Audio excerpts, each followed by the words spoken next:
Bismillahirrahmanirrahim. Assalamualaikum warahmatullahi wabarakatuh. Waalaikumsalam warahmatullahi wabarakatuh.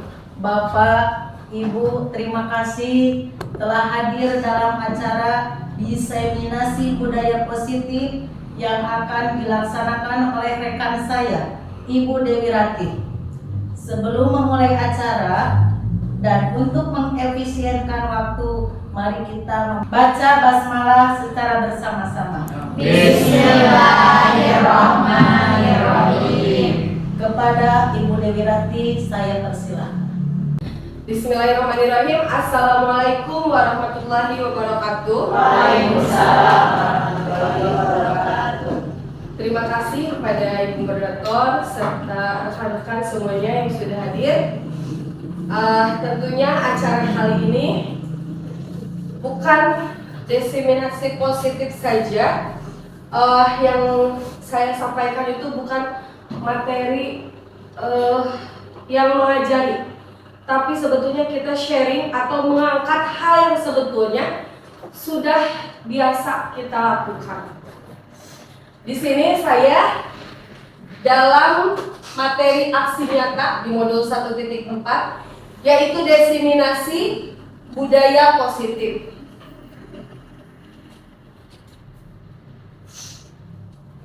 Nah, diseminasi positif ini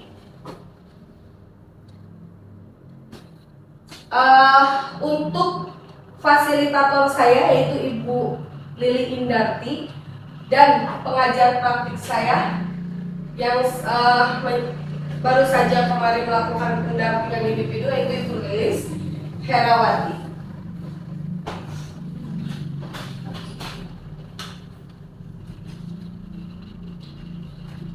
Nah, agenda dalam dalam agenda diseminasi ini, yang pertama pembukaan, penyampaian materi oleh saya sendiri dan penutup.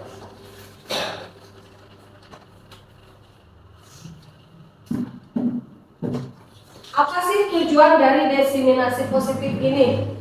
Tujuannya adalah berbagi pemahaman dan pengalaman terkait budaya positif yang dapat membantu murid belajar dengan aman dan nyaman sesuai filosofi Ki Hajar Dewantara.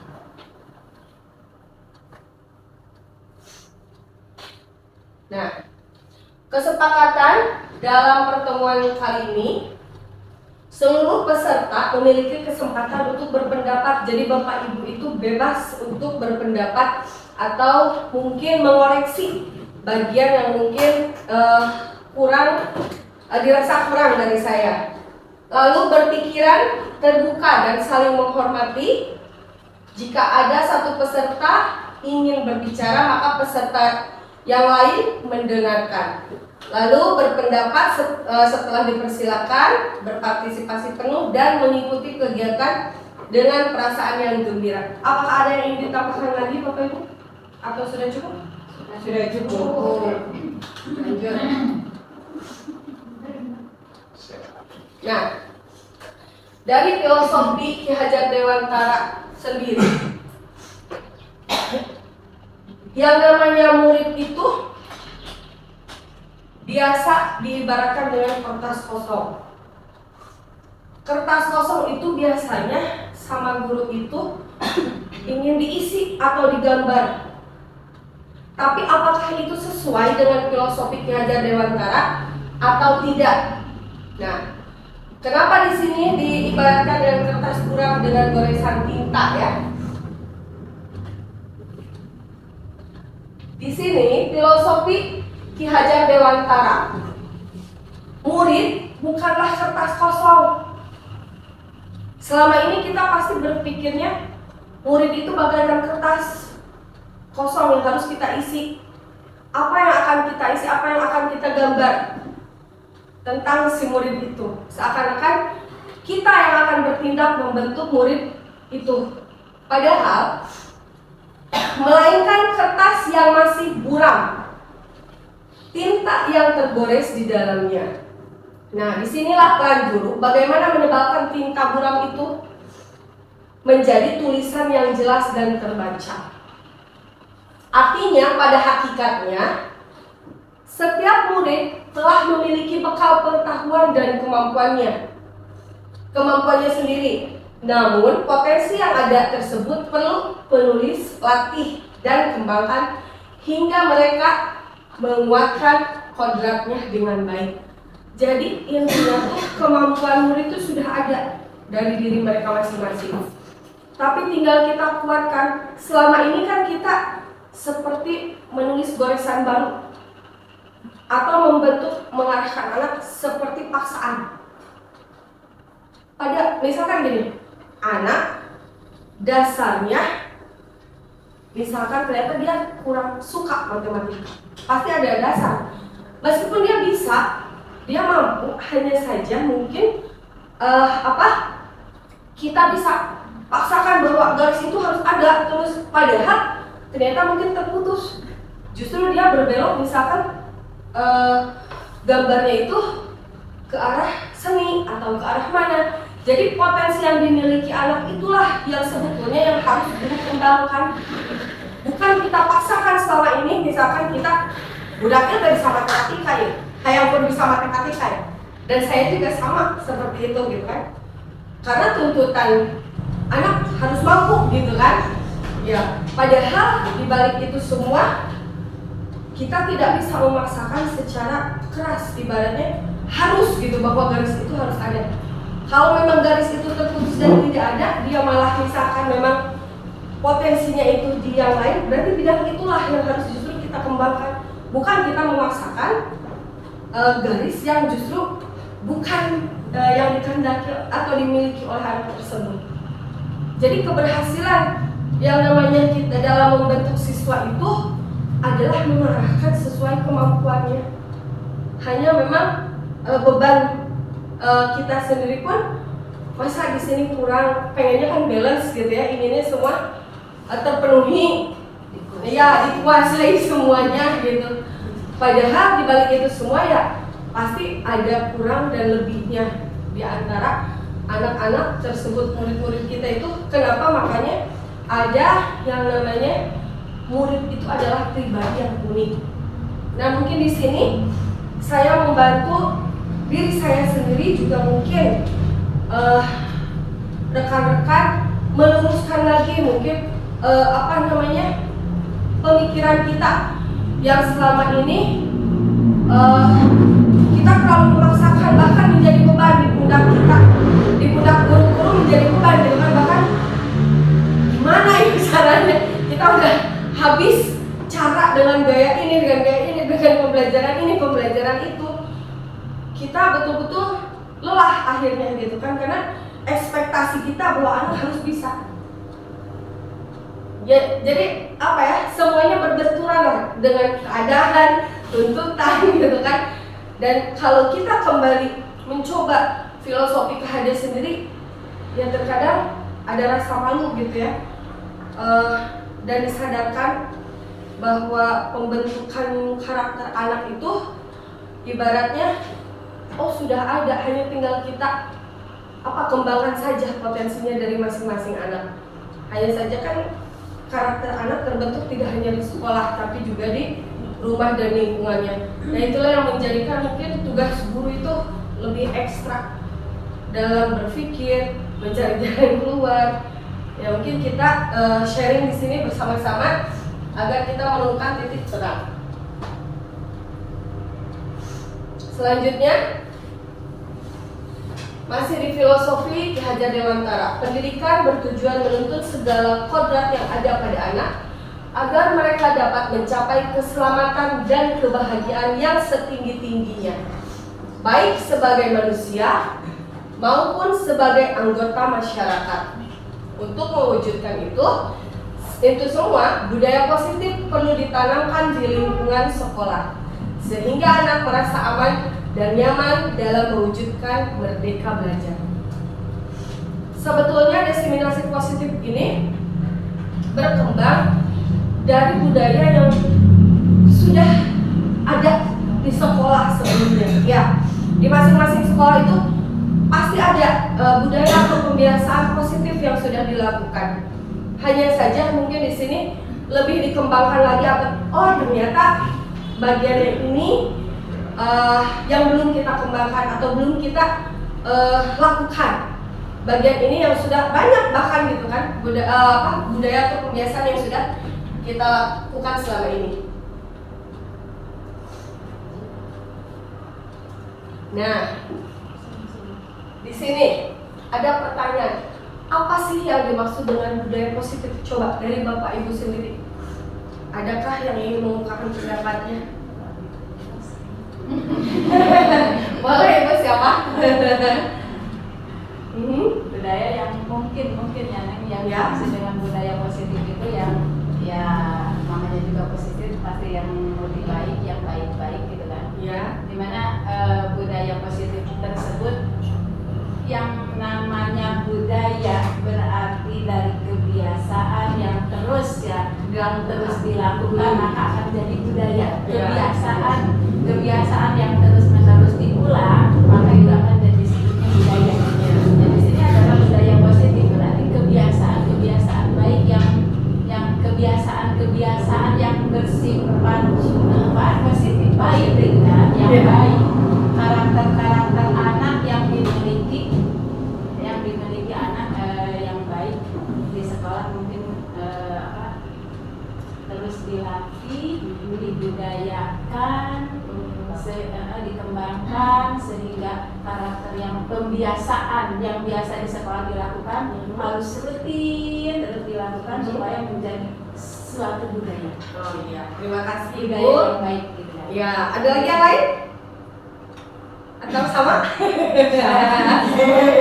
Oke, terima kasih. Ya, budaya positif sendiri itu apa sih sebetulnya? Nah, budaya positif dari seperti yang Ibu bilang, sangat betul sekali Ibu, budaya positif itu nilai-nilai keyakinan dan kebiasaan-kebiasaan yang ada di sekolah.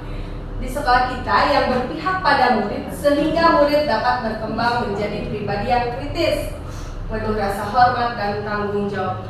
Maksudnya tetap ke pendalaman karakter gitu ya. Karakter anak yang terbentuk dari kebiasaan-kebiasaan yang dilakukan baik di sekolah ataupun di rumah atau di mana saja. Yang utamanya untuk ini karena budaya positifnya itu yang dilaksanakan di sekolah.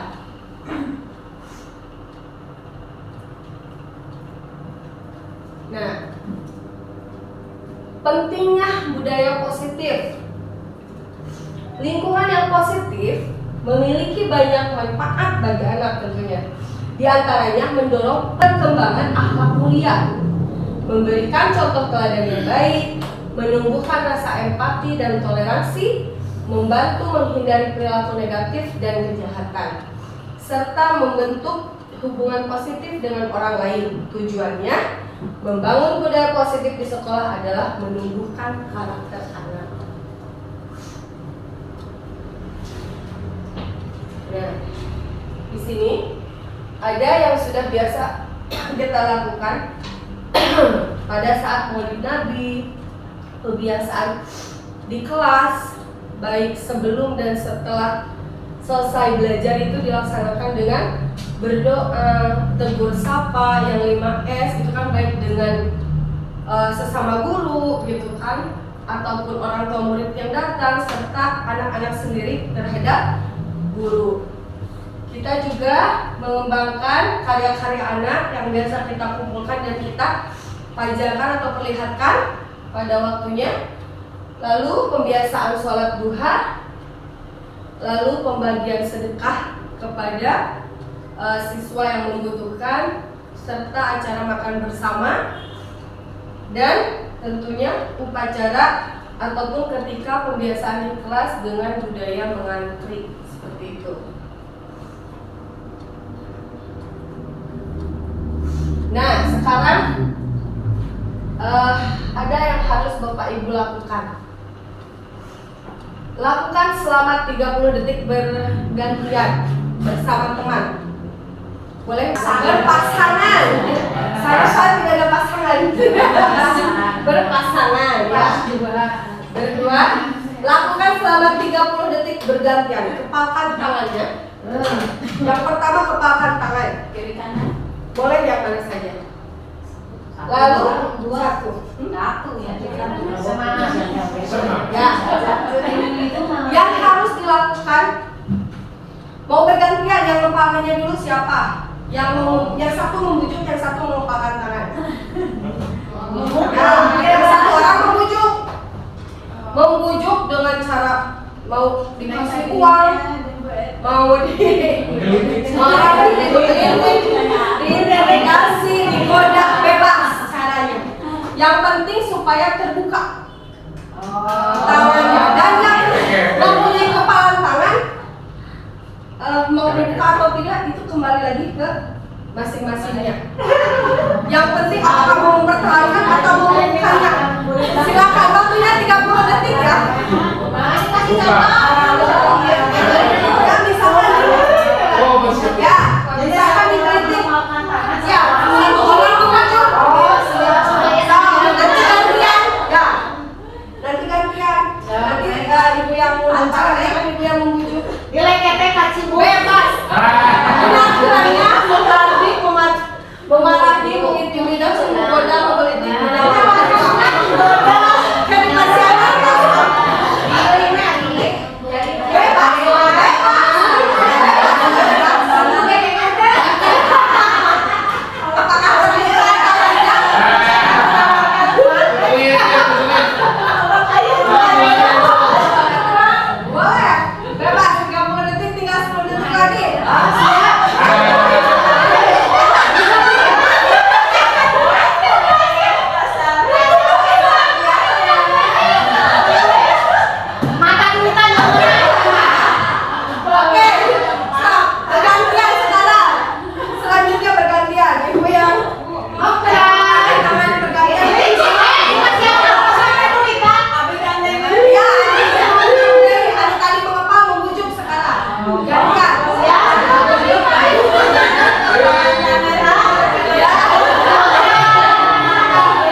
membuka kepalan tangan Anda. Mengapa alasan Anda? Atau B, membuka kepalan. Yang membuka kepalan kenapa? Coba, tadi yang membuka kepalan siapa? Saya. Karena dikasih uang. Karena dikasih uang. Berarti? Dikasih uang. Dikasih uang. Merasa kasihan. Merasa kasihan. Pasti. Ada? Selingkuh deh. Terbuka kan? Oh, beli. Diberi uang. Oh, diberi uang. Oke.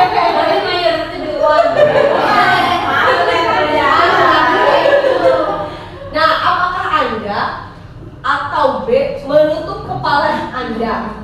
Mengapa alasan Anda atau B tetap menutup kepala? Yang menutup kepala coba berapa? Kita berdua. Kenapa Anda menutup kepala tangan masing-masing? Saya mau aja. Hah? Saya mau aja. Terus kalau ibu Nggak tahu, tapi nggak kedengeran dia ngomong. Aduh. Ya Allah. Fisik bicaranya. Karena ini simbol dari semangat.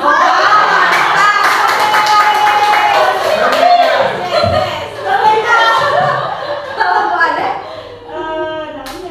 apa coba? Karena aku mah pada mau. Oh, jadi kenapa? Karena mempertahankan dan Bu Ros tidak berusaha membujuk.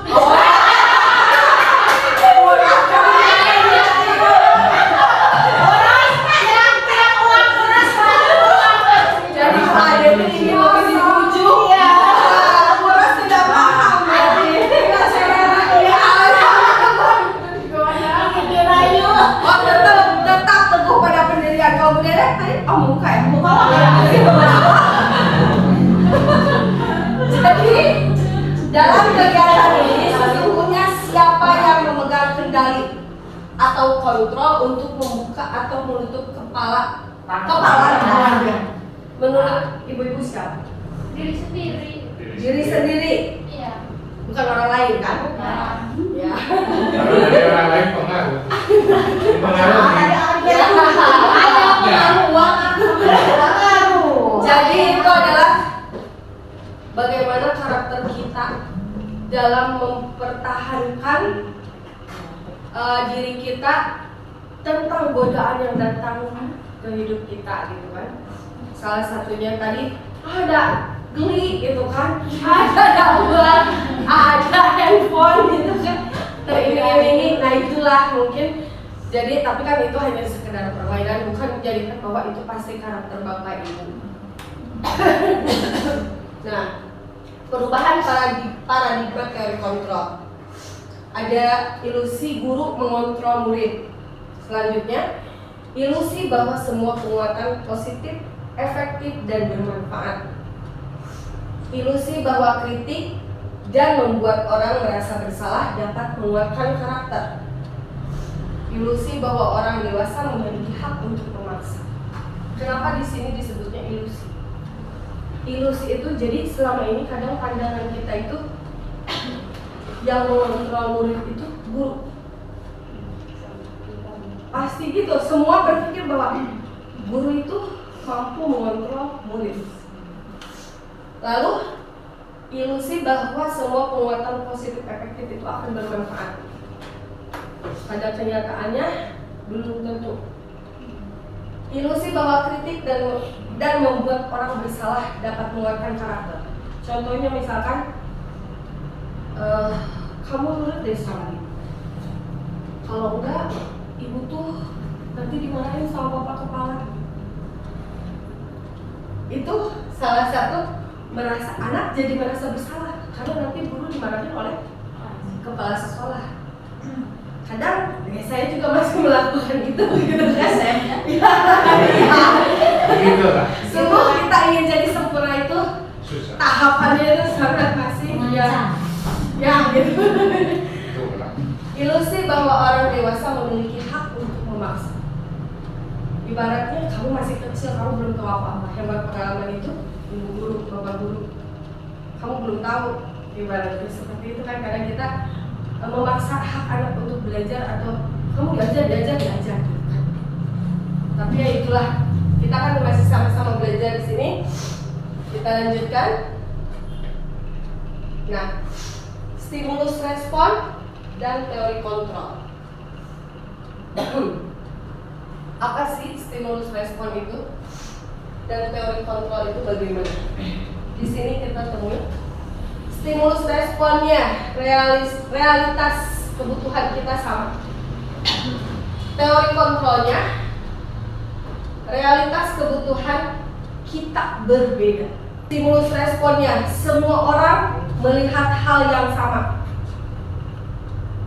Teori kontrolnya, setiap orang memiliki gambaran yang berbeda. Kita mencoba mengubah orang agar berpandangan sama dengan kita. Teori kontrolnya, kita berusaha menahan pandangan orang lain tentang dunia. Stimulus respon, perilaku buruk dilihat sebagai suatu kesalahan. Teori kontrolnya, semua perilaku memiliki tujuan.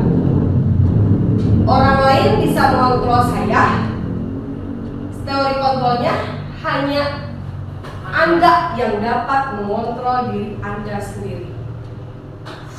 Nah, stimulus respon yang selanjutnya, saya bisa mengontrol orang lain. Teori kontrolnya, Anda tidak bisa mengontrol orang lain. Salah satunya dari hal yang tadi, soal hafalan tangan. Pemaksaan ada pada saat bujukan gagal. Dibujuk pakai uang itu bisa, tapi nggak bisa. Dikatakan tuh mampu bisa diubah kan, ibaratnya orang saking mempengaruhinya. Nah, kolaborasi dan konsensus menciptakan pilihan-pilihan baru. Stimulus respon terakhir, model berpikir menang atau kalah. Dan yang selanjutnya teori konflik itu adalah model berpikir menang. Seperti itu.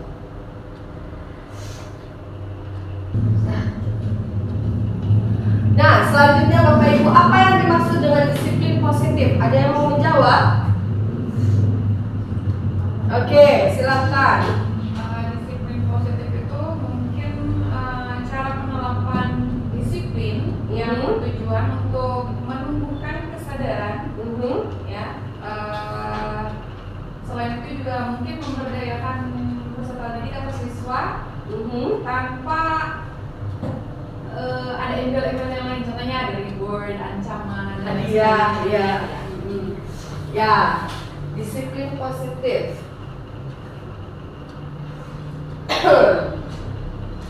Ya, disiplin berasal dari bahasa Latin. Disiplina yang artinya belajar. Kata disiplin juga berasal dari akar kata yang sama dengan disiple atau murid atau pengikut.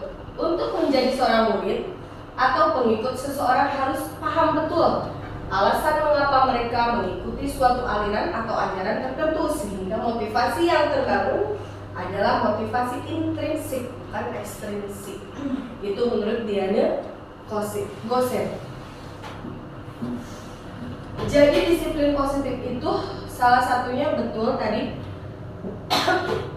anak akan yang terbiasa dengan reward akan berbeda tanggapannya dengan anak yang timbul dari tanpa paksaan, dari kesadaran diri sendiri. Pasti ketika kita tidak memberikan reward atau hadiah, anak akan semangatnya akan kurang gitu, dan itu karena tidak timbul dari dirinya sendiri gitu. Nah, disiplin positif menurut standar pendidikan nasional yaitu berkarakter berdisiplin, santun, jujur, peduli, bertanggung jawab sesuai dengan kompetensi yang diharapkan. Di antaranya ada di lingkungan positif, penerapan disiplin, nilai-nilai kebajikan yang universal, dan motivasi perilaku manusia.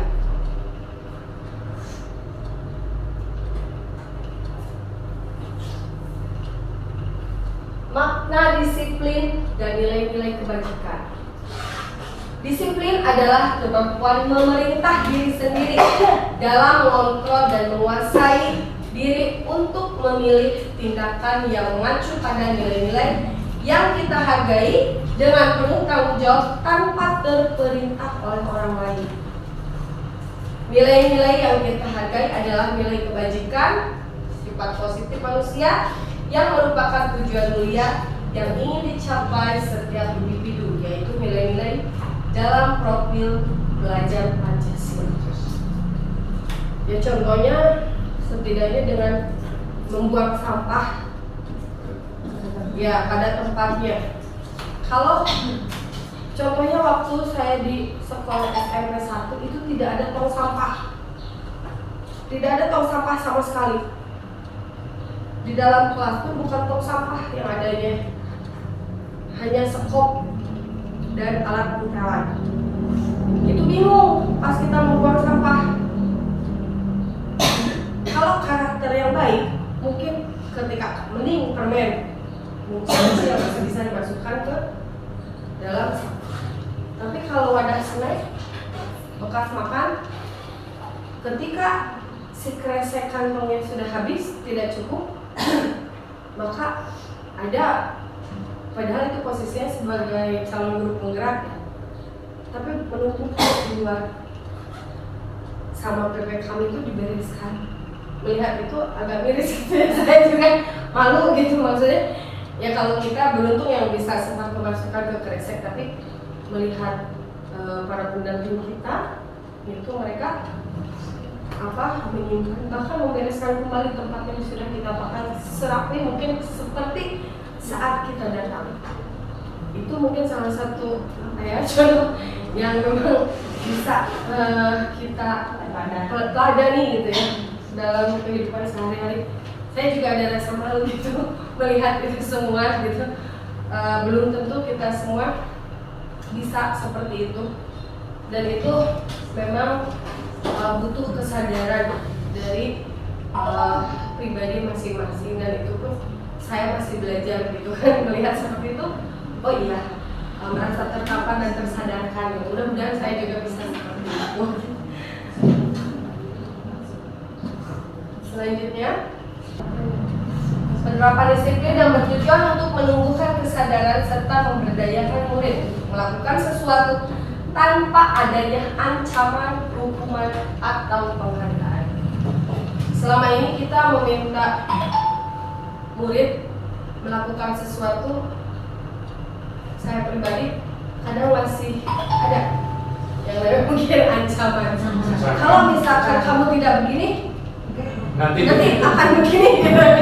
Itu menghilangkan itu pun memang pasti butuh waktu. Saya juga gitu. Kalau bisa jangan gitu, kita tuh kadang sendiri gitu, ditahan. Tapi kadang kelakuan anak menyebabkan kita udah habis gitu, sabar dan pikirnya kita tuh udah namun dua gitu. Cara apa lagi yang bisa dituruti? Kadang dengan ancaman pun ya susah. Ada yang makin nyeleneh bahkan gitu kan, setelah diancam ada yang makin nantang gitu kan, ibaratnya makin berani. Tapi ya disitulah mungkin PR tugas kita yang betul-betul sangat harus mampu kita hadapi nantinya. Mungkin ya dengan belajar gitu dan terus menambah ilmu, serta kita juga sharing gitu kan satu sama lain, saling mengingatkan dan lain-lain. Semoga kita bisa menghadapi itu.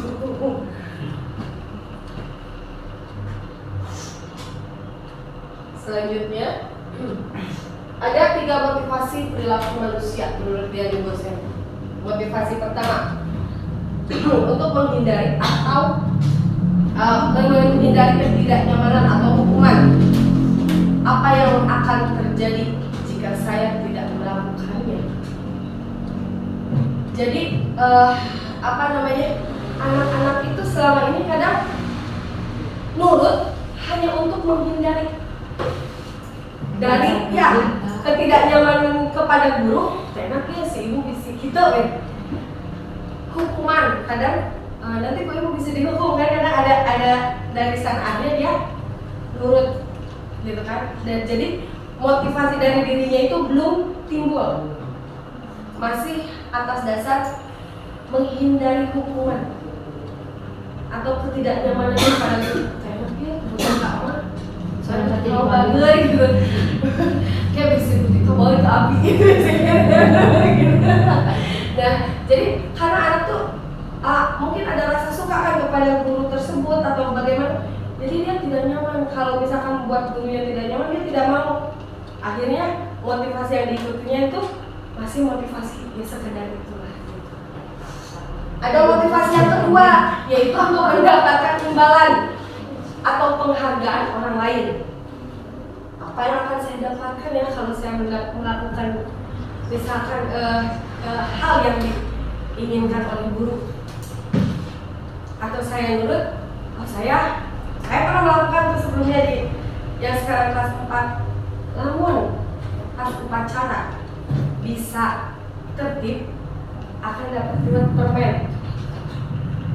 Itu berlaku, menurut tertib kan tidak yang permen. Jadi hari ini dinaikkan jadi bembeng minggu depan mah. Makin rapi, ada lebih dari beberapa. Ternyata motivasinya itulah hanya sekedar dapat atau penghargaan dari orang lain, minimal kan misalkan disebutkan oleh gurunya. Jadi dia merasa bangga lah gitu. Nah, selanjutnya ada motivasi ketiga, yaitu untuk menjadi orang yang mereka inginkan dan menghargai diri sendiri dengan nilai-nilai yang mereka percaya. Akan menjadi orang yang seperti apa apabila saya melakukan. Jadi itu dia menghargai dirinya sendiri dan timbul dari keinginan dirinya, tidak karena paksaan atau tidak karena orang lain atau tidak tadi karena rasa nyaman.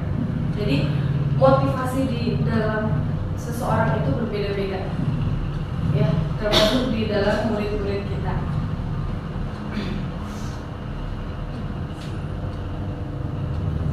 Nah, hukuman, konsekuensi, dan restitusi. Hukuman yaitu bersifat satu arah dari pihak guru yang memberikan tanpa melalui satu kesepakatan. Hukuman yang diberikan biasanya berupa fisik atau psikis, bisa kena ke mental anak biasanya. Konsekuensinya sudah kalau konsekuensi biasanya sudah kesepakatan. Kalau murid tidak nyaman untuk jangka waktu yang pendek berdasarkan suatu data yang umumnya dapat diukur. Kalau restitusi bukan untuk menebus kesalahan, namun untuk belajar dari kesalahan, memperbaiki hubungan tawaran bukan paksaan, menuntut untuk melihat ke dalam diri, fokus pada solusi, mengembalikan murid yang berbuat kesalahan pada kelompoknya.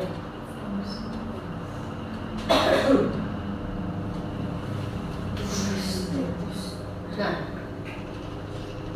identitas, ada identitas gagal, ada identitas sukses. Identitas gagal biasanya karena hukuman. Kalau identitas sukses, disiplin itu biasanya dari konsekuensi dan restitusi. Di manakah posisi kita saat ini? Hukuman, sesuatu yang menyakitkan harus terjadi. Bisa secara fisik dari stop jam, stop, jewer, lari keliling bangunan, tidak nyaman untuk murid atau anak, jangka waktu panjang. Korban mendapatkan ketidakadilan, rasa dari murid kita, gitu ibaratnya. Murid atau anak akan tersakiti. Pikat sebulan. Siapa sih? Namanya rajin. Kalau identitas sukses diantaranya, kalau konsekuensi itu sesuatu yang harus terjadi. Kalau restitusi merupakan pilihan. Biasanya tidak hanya sekedar langsung gitu bahwa ini yang harus terjadi. Kalau misalkan konsekuensi tidak nyaman untuk murid atau anak untuk jangka pendek, tapi kalau restitusi menguatkan untuk murid atau anak dalam jangka waktu yang panjang. Korban bisa diabaikan. Kalau di sini korban mendapatkan ganti. Murid atau anak dibuat tidak nyaman. Murid atau anak mendapatkan penguatan. Bagaimana caranya?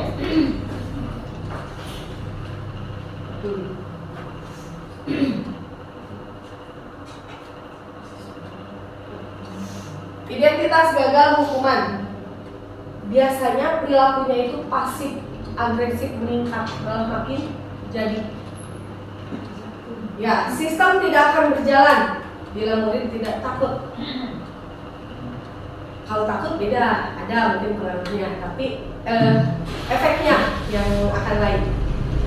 Berlaku hanya pada sebuah institusi, tidak berlanjut pada kehidupan nyata. Jadi mau ngepet ketika pas di nyawe di waktu dan tempat itu saja, iya. Ketika di rumah atau di lingkungan masyarakat itu tidak berpengaruh, karena hukuman itu kan hilang. Selanjutnya peraturannya adalah kamu harus, murid atau anak membenci peraturan.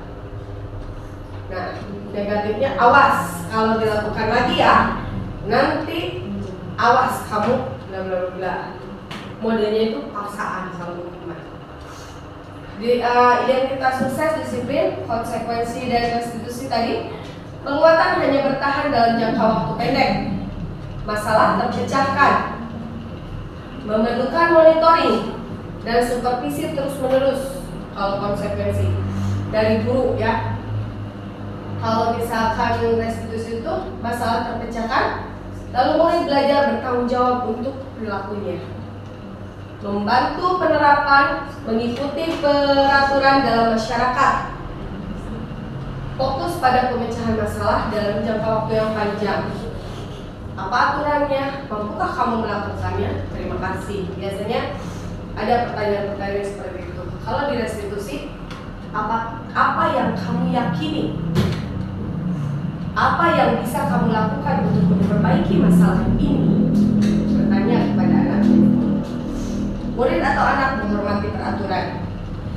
Murid atau anak menghormati dirinya dan orang lain. Restitusi sendiri itu memposisikan anak juga bisa menghargai dirinya sendiri. Kalau konsekuensi itu bersifatnya netral, kalau restitusi lebih positif. Lakukan apa yang saya katakan. Kalau konsekuensi karena sudah kesepakatan darinya. Kalau positif, apa hal ini yang sesungguhnya ingin kamu lakukan. Kalau yang konsekuensi itu stimulus respon, dan kalau yang restitusi bersifat tadi positif itu dia berhubung lebih ke teori kontrol.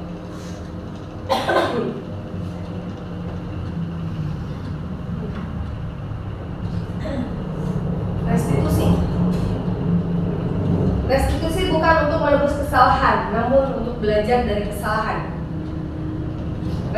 Restitusi diri adalah cara yang paling baik.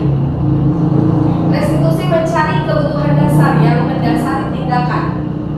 Restitusi fokus pada karakter, bukan pada tindakan. Restitusi memperbaiki hubungan. Restitusi menguatkan. Restitusi adalah tawaran, bukan pasar. Restitusi fokus pada solusi. Restitusi menuntun untuk melihat ke dalam diri. Restitusi mengembalikan murid yang berbuat salah pada kelompoknya.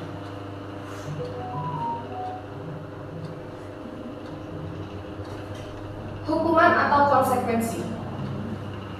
Hukuman atau konsekuensi biasanya membuat 100 contohnya, membuat 100 kalimat di dalam kalimat. Saya tidak akan terlambat lagi karena terlambat ke sekolah.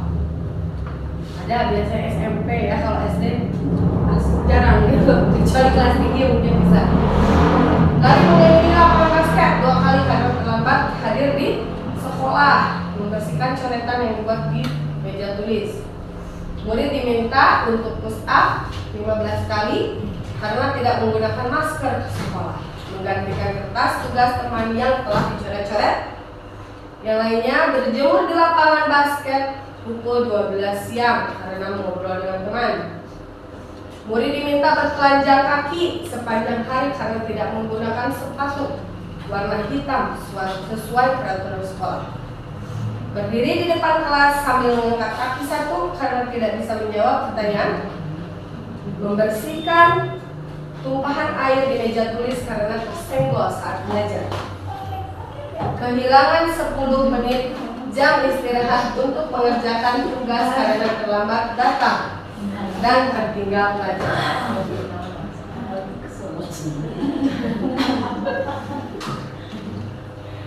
Penghargaan. Alfie Cohen mengungkapkan bahwa penghargaan maupun hukuman adalah cara-cara mengontrol perilaku seseorang yang menghancurkan potensi untuk pembelajaran yang sesungguhnya. Menurut Cohen, secara ideal tindakan belajar itu sendiri adalah penghargaan sesungguhnya. Cohen selanjutnya juga mengungkapkan bahwa pernyataan dari hasil pengamatannya selama ini tentang tindakan memberikan penghargaan yang nilainya sama dengan menghukum seseorang. Penghargaan tidak akan efektif. Penghargaan merusak hubungan. Penghargaan itu mengurangi ketepatan. Penghargaan menurunkan kualitas dan penghargaan mematikan kreativitas. Serta penghargaan itu adalah menghukum.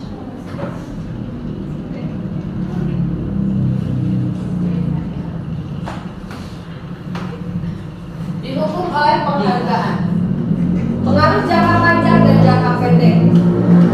Penghargaan itu bisa efektif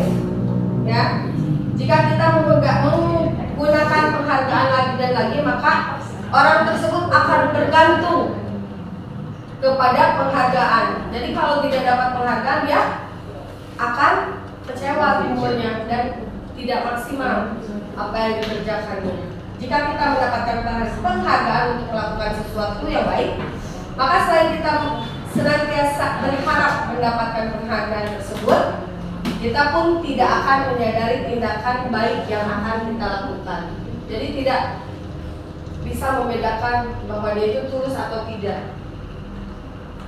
Nah, 5 kebutuhan dasar: bertahan hidup, penguasaan, kasih sayang dan rasa terima kasih, kebebasan dan kesenangan. Dalam setiap manusia, terutama juga dari anak, 5 kebutuhan ini harus terpenuhi. Kebutuhan ini meliputi keinginan untuk dianggap berharga, bisa membuat perbedaan, bisa membuat pencapaian, kompeten, diakui, dihormati. Ini meliputi self-esteem dan keinginan untuk meninggalkan pengaruh. Kalau dalam kasih sayang itu, anak-anak memiliki kebutuhan dasar, kasih sayang dan rasa diterima yang tinggi. Biasanya ingin disukai dan diterima oleh lingkungannya. Kebebasan, anak-anak dengan kebutuhan kebebasan yang tinggi menginginkan pilihan. Mereka perlu banyak bergerak, suka mencoba-coba, tidak terlalu berpengaruh orang lain dan senang mencoba hal-hal baru dan baru. Kalau tentang kesenangan, anak-anak dengan kebutuhan dasar, kesenangan yang tinggi biasanya ingin menikmati apa yang dilakukan. Mereka juga bisa berkonsentrasi tinggi saat mengerjakan hal yang disenangi.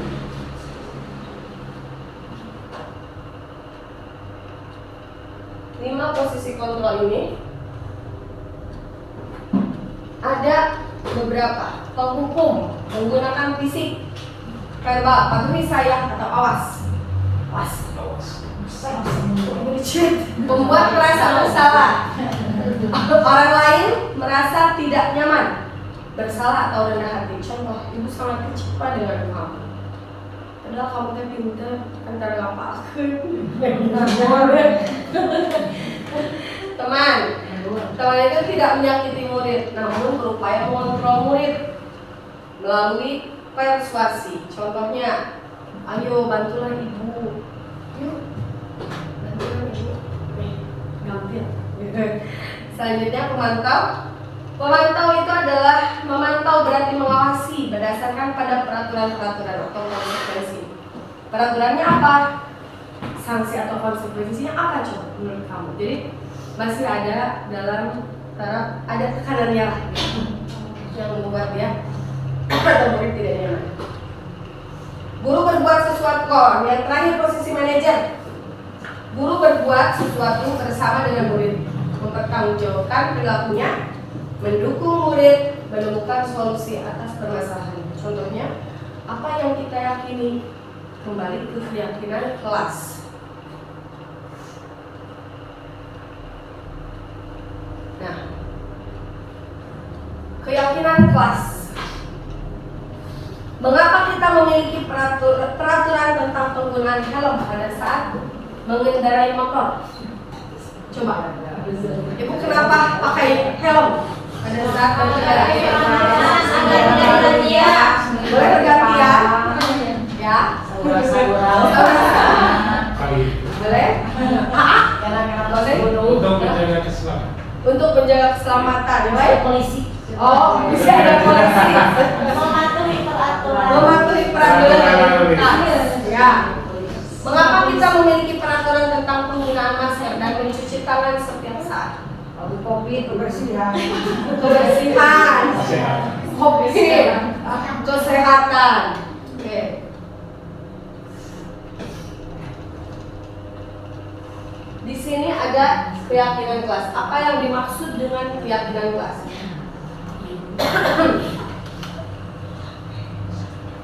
Nilai-nilai kebajikan universal yang disepakati secara tersirat dan tersurat, lepas dari latar belakang suku, negara, bahasa maupun agama. Seseorang akan lebih tergerak dan bersemangat untuk menjalankan keyakinannya daripada hanya sekedar mengikuti serangkaian peraturan tertulis tanpa makna. Murid-murid pun demikian. Mereka perlu mendengarkan dan memahami aturan sesungguhnya dengan peraturan-peraturan yang diberikan. Apa nilai-nilai kebajikan di balik peraturan tersebut? Apa tujuan utamanya? Dan menjadi tidak tertarik atau takut sehingga hanya sekedar mengikuti serangkaian peraturan-peraturan yang mengatur mereka tanpa memahami tujuan mulianya.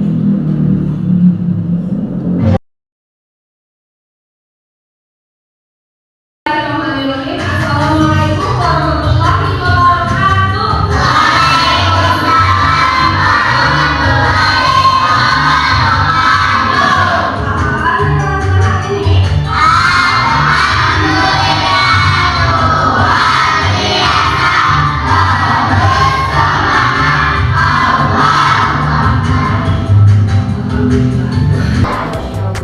Alhamdulillah. Terima kasih teman-teman. Ibu Dewi harap semuanya dalam keadaan bahagia pagi ini. Hari ini teman-teman, seperti yang pernah Ibu Dewi bilang, kita sudah ada kan gambaran akan membuat keyakinan ke atas. Ibu Dewi sudah pernah memberi contohnya nih, bagaimana pakai bahasa yang positif, bagaimana dengan bahasa yang negatif. Nah, Ibu Dewi tidak mau membuat aturan hanya seorang diri. Ibu Dewi mau membuat kesepakatan dengan keyakinan teman-teman. Keyakinan kelas yang akan kita buat bersama-sama. Setuju atau tidak?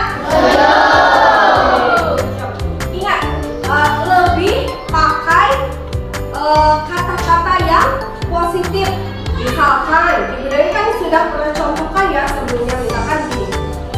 Jangan membuang sampah, buanglah sampah pada tempatnya. Lebih baik jangan membuang sampah, kata-katanya, atau buanglah sampah. Buanglah sampah. Jadi teman-teman sudah paham ya, kata-katanya kalau negatif kan seakan-akan kita dilarang-larang. Tapi kalau kita pakai kata-kata yang positif, kita yang membuat aturan, maka kita yang akan mentaati dari kita untuk kita. Siap teman-teman? Ibu Dewi mau membuat kelompok menurut teman-teman agar kita tidak agar kita hemat waktu dan tidak menghabiskan pergeseran tempat. Kira-kira bagaimana? Untuk kelompoknya yang terdekat saja atau bagaimana? Yang terdekat saja boleh? Ya, oke, setuju? Setuju. Oke, kalau gitu silahkan merapat dengan kelompok yang menurut teman-teman itu bisa dijadikan kelompoknya. Silakan berhadapan kalau misalkan yang sekiranya untuk jadi kelompoknya.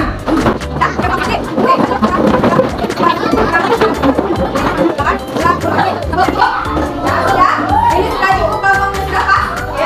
Ada berapa kelompok ya? Dari itu 1, 2, 3, 4, 5, 6, 7, 8, 9, 10 ya? Ada 10 kelompok? Boleh. Nanti Ibu Dewi akan membagikan kertas ini berkelompok, satu kelompok. Silakan pikirkan ya satu aturan yang ingin teman-teman sepakati bersama. Ya. Pernah Ibu Dewi beri contohkan bagaimana gambaran-gambaran keyakinan kelas ya? Sepakat teman-teman? Sepakat. Waktunya 5 menit cukup? Cukup.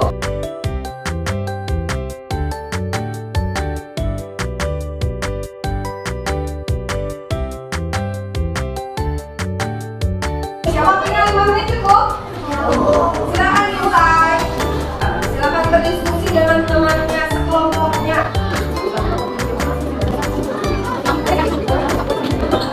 Tulisannya yang rapi ya, usahakan agar terbaca.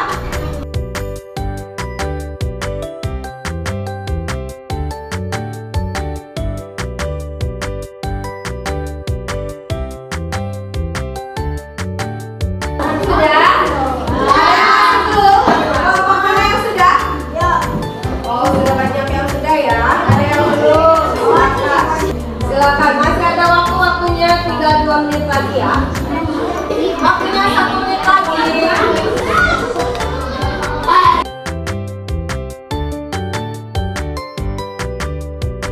Teman-teman, siap. Apakah sudah selesai? Sudah.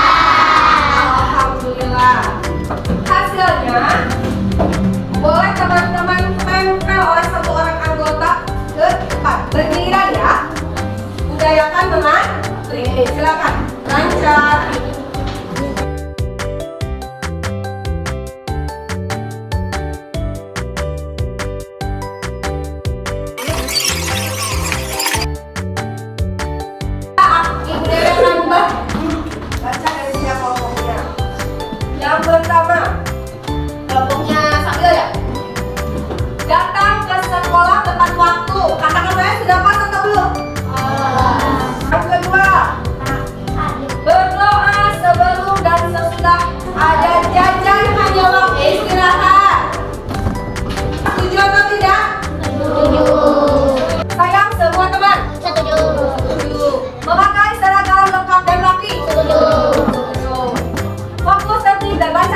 simpan di tempat yang pas ya. Boleh sebelah sana atau tidak, boleh sebelah sana atau sebelah kanan. Alhamdulillah semuanya sudah selesai. Terima kasih sudah bekerja sama dengan ibu hari ini membuat keyakinan kelas. Berarti keyakinan kelas kita itu ada 1, 2, 3, 4, 5, 6, 7, 8, 9, 10 ya. Sekali lagi terima kasih. Semoga teman-teman dapat mentaati, menjalani kegiatan belajar di sekolah dengan keyakinan kelas yang sudah teman-teman buat. Ya, sekali lagi semoga menjadi lebih semangat, sehat, teman-teman juga bisa meningkatkan kualitas dirinya. Terima kasih teman-teman. Assalamualaikum warahmatullahi wabarakatuh.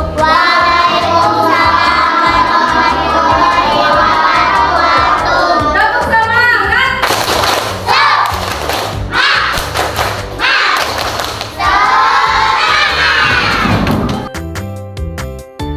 Nah, selanjutnya tadi segitiga restitusi yang berhubungan dengan teori kontrol.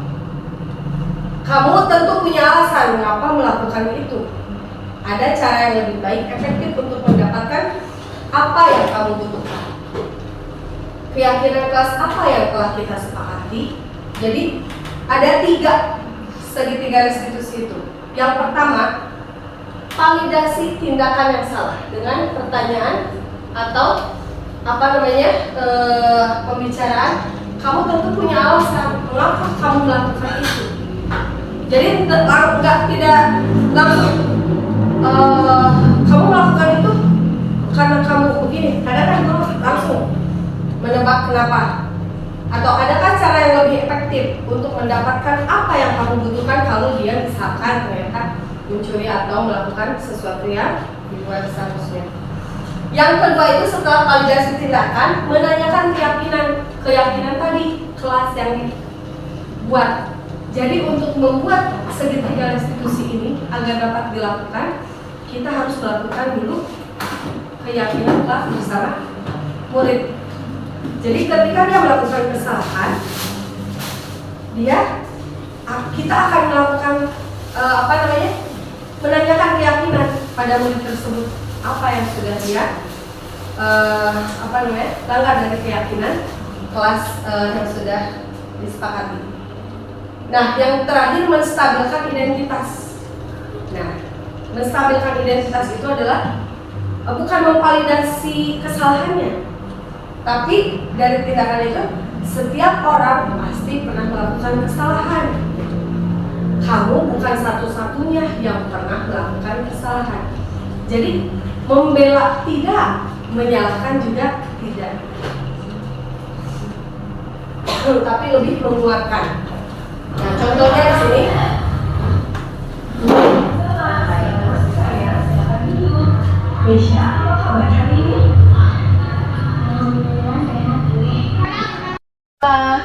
Kalau misalkan Mesya sehat, apakah Mesya tahu kenapa Ibu panggil ke sini? Tahu. Ini ya sayang, tadi ketika di kelas sedang mengerjakan soal penilaian akhir semester, Ibu melihat Mesya sedang menengok jawaban yang punya sang ayah. Apakah benar atau tidak? Iya, Bu. Kalau menengok jawaban teman ketika ulangan berarti apa? Mencontek, Bu. Apakah mencontek itu suatu kesalahan, Mesya? Kesalahan, Bu. Mencontek itu suatu kesalahan. Setiap orang pernah melakukan kesalahan. Jadi, Mesya bukan satu-satunya orang yang melakukan kesalahan. Karena tadi mencontek itu suatu kesalahan, tentu setiap yang dilakukan seseorang itu punya alasan. Jadi Ibu bertanya, apa alasan Mesya mencontek? Tidak tahu. Tidak tahu jawabannya? Semalam tidak sempat belajar karena bermain HP. Jadi ketika ulangan tidak tahu jawabannya. Akhirnya mencontek. Berarti kalau Meisya mencontek, Meisya bertentangan dengan keyakinan kelas yang sudah kita sepakati, yaitu keyakinan kelas apa coba? Jujur. Kalau mencontek, berarti Meisya jujur atau tidak? Tidak jujur. Apakah Meisya bersedia memperbaiki kesalahan? Bersedia. Bagaimana caranya? Dengan belajar di rumah dan tidak bermain HP, Bu. Boleh main HP, tapi ada waktunya. Kalau sedang ulangan, malamnya itu digunakan untuk menghafal. Atau pulang sekolah juga bisa menghafal. Ya, mulai kapan Meisya akan memperbaiki kesalahan Meisya? Mulai sekarang. Mulai sekarang, mulai hari ini ya. Pulang sekolah atau malam, boleh menghafal. Terima kasih ya Meisya, mudah-mudahan besok ulangannya lebih lancar dan Meisya bisa menjawab soal ulangannya dengan jujur dan percaya diri pada kemampuan Meisya sendiri. Oke? Siap Meisya? Siap, Bu.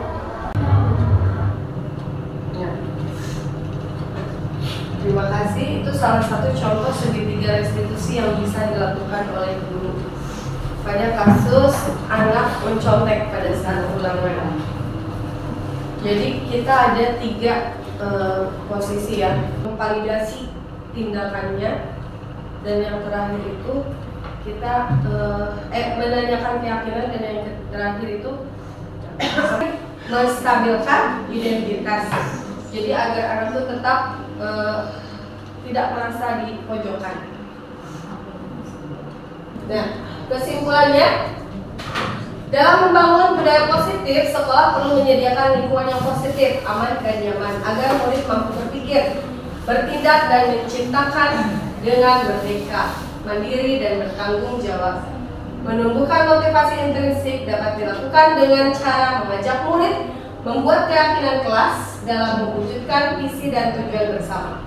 Restitusi sebagai salah satu cara menanamkan disiplin positif pada murid merupakan bagian dari budaya positif di sekolah. Menerapkan segitiga restitusi dalam membimbing murid berdisiplin positif agar menjadi manusia yang merdeka. Demikian Bapak Ibu, paparan budaya positif dari saya. Mohon maaf untuk banyak mungkin kurangnya dari saya.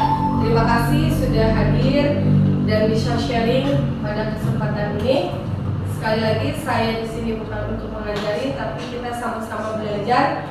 Semoga kita dapat selalu memperbaiki pembelajaran kita di dalam kelas.